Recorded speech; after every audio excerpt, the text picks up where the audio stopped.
Hello दोस्तों, मेरी YouTube channel कहानियां विद सीमा में आपका स्वागत है। करवा चौथ व्रत की कथा। आइए सुनते हैं करवा चौथ की कहानी। बहुत समय पहले की बात है। एक साहूकार के 7 बेटे और उनकी एक बहन करवा थी।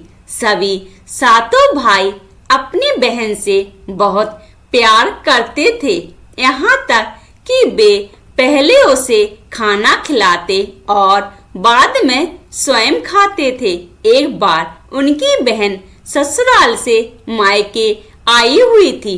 शाम को भाई जब अपना व्यवसाय बंद कर घर आए तो देखा उनकी बहन बहुत व्याकुल थी। सभी भाई खाना खाने बैठे और अपनी बहन से भी खाने का आग्रह करने लगे, लेकिन बहन ने बताया कि उसका आज करवा चौथ का निर्जल व्रत है और वह खाना सिर्फ चंद्रमा को देखकर उसे अर्घ देकर ही खा सकती है। चूंकि चंद्रमा अभी तक नहीं निकला है, इसलिए वह भूख प्यास से व्याकुल हो उठी है। सबसे छोटे भाई को अपनी बहन की हालत देखी नहीं जाती और वह दूर पीपल के पेड़ पर एक दीपक जलाकर चलने की ओट में रख देता है। दूर से देखने पर वह ऐसा प्रतीत होता है कि जैसे चतुर्थी का चांद उदित हो रहा हो। इसके बाद भाई अपनी बहन को बताता है कि चांद निकल आया है, तुम उसे अर्घ देने के बाद भोजन कर सकती हो। बहन खुशी के मारे सीढ़ियों पर चढ़कर चांद को देखती है। उसे अर्घ देकर खाना खाने बैठ जाती है। वह पहला टुकड़ा मुंह में डालती है तो उसे छींक आ जाती है। दूसरा टुकड़ा डालती है तो उसमें बाल निकल आता है और जैसे ही तीसरा टुकड़ा मुंह में डालने की कोशिश करती है तो उसके पति की मृत्यु का समाचार उसे मिलता है। वह बौखला जाती है।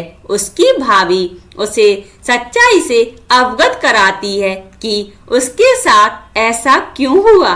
करवा चौथ का व्रत गलत तरीके से टूटने के कारण देवता उससे नाराज हो गए हैं और उन्होंने ऐसा किया है।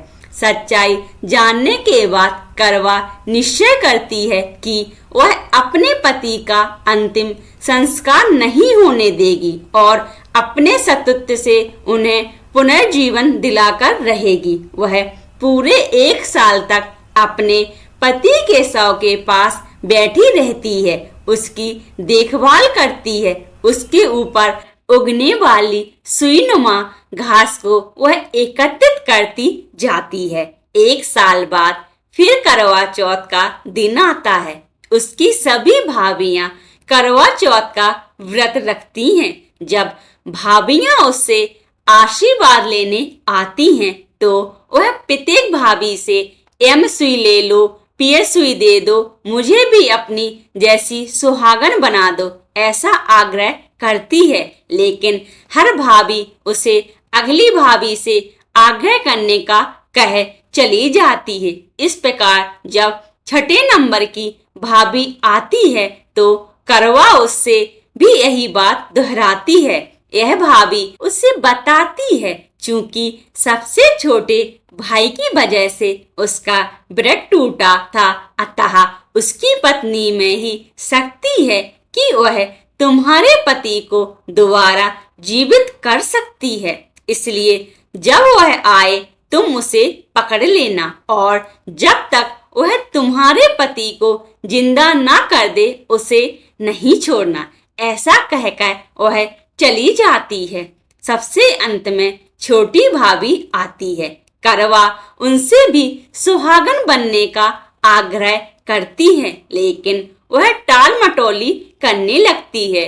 इसे देख करवा उन्हें जोर से पकड़ लेती है और अपने सुहाग को जिंदा करने के लिए कहती है। भाभी उससे छुड़ाने के लिए नोचती है, खसोटती है, लेकिन करवा नहीं छोड़ती है। अंत में उसकी तपस्या को देख भाभी पसीज जाती है और अपनी छोटी अंगुली को चीरकर उसमें से अमृत उसके पति के मुंह में डाल देती है। करवा का पति तुरंत श्री गणेशाय कहता हुआ उठ बैठता है। इस प्रकार प्रभु कृपा से उसकी छोटी भाभी के माध्यम से करवा को अपना सुहाग वापस मिल जाता है। यदि आप ऐसे ही कहानियों को पसंद करते हैं तो कृपया आप मेरी YouTube चैनल कहानियां विद सीमा को सब्सक्राइब, लाइक एंड अपने दोस्तों के साथ शेयर करें। धन्यवाद।